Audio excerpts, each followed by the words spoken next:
The package arrived on a day like any other. A plain brown box, no return address. My curiosity piqued. Who could be sending me something? I carefully sliced open the tape. Inside, nestled in old newspaper clippings, lay a VHS tape. My heart skipped a beat. No one used VHS tapes anymore. The grainy footage flickered to life, casting an eerie glow across the room. Children's laughter filled the room, a sound so pure yet strangely unsettling. Balloons and streamers adorned the walls, their colors faded but still vibrant in the dim light. It was a birthday party. The children wore strange, old-fashioned clothes, reminiscent of a bygone era. Their laughter was haunting, echoing in the silence of my living room, creating an atmosphere thick with unease. Something felt off. A shiver ran down my spine as I watched the scene unfold. This was no ordinary birthday party. It was then that I realized something truly bizarre was happening. In the corner of the screen, a child played with a red balloon, the only splash of bright color in the monochrome scene. The child looked eerily familiar. My eyes widened in horror as recognition dawned. It was me. But how was that possible? This party happened years before I was even born. The realization hit me like a ton of bricks. My mind raced, struggling to comprehend the impossible. How could I be in this footage? What did it mean? The questions swirled in my head, each more perplexing than the last. The camera panned across the room, capturing the joyous celebration.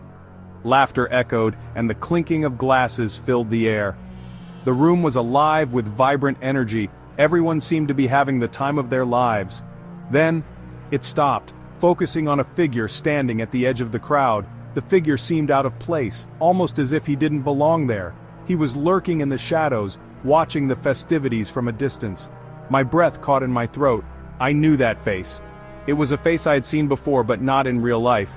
It was a face that had appeared in my dreams, or rather my nightmares. It was the same face that haunted my nightmares.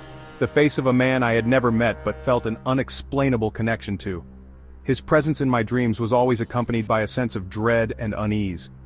He was tall and slender, with piercing blue eyes that seemed to stare right through the screen, right through me. Those eyes were cold and calculating, as if they could see into the depths of my soul. He wore a long black coat and a wide-brimmed hat that shadowed his face. The coat billowed slightly as he moved, adding to his mysterious and menacing aura. A slow, sinister smile spread across his lips as if he knew I was watching. It was a smile that sent chills down my spine, a smile that promised something sinister. My heart pounded in my chest. I couldn't tear my eyes away from the screen.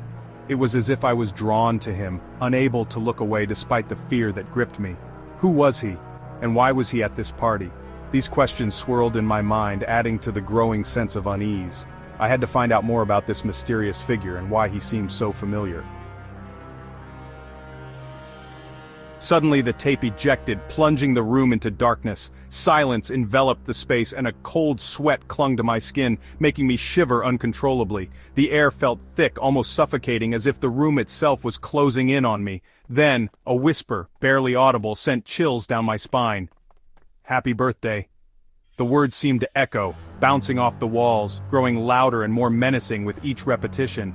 It was as if the room was alive, mocking me. The voice was deep and raspy, emanating from the darkness behind the television screen. I jumped up, my heart racing, pounding in my chest like a drum. I could feel the vibrations of my own fear, each beat a reminder of the terror that gripped me. I had to get rid of this tape. I grabbed the VHS tape and ran outside, the cold night air hitting my face like a slap. I tossed it into the garbage bin, hoping to rid myself of the nightmare. But deep down, I knew it wasn't over. I couldn't shake the feeling of dread that washed over me. It was as if the darkness had followed me, clinging to my very soul.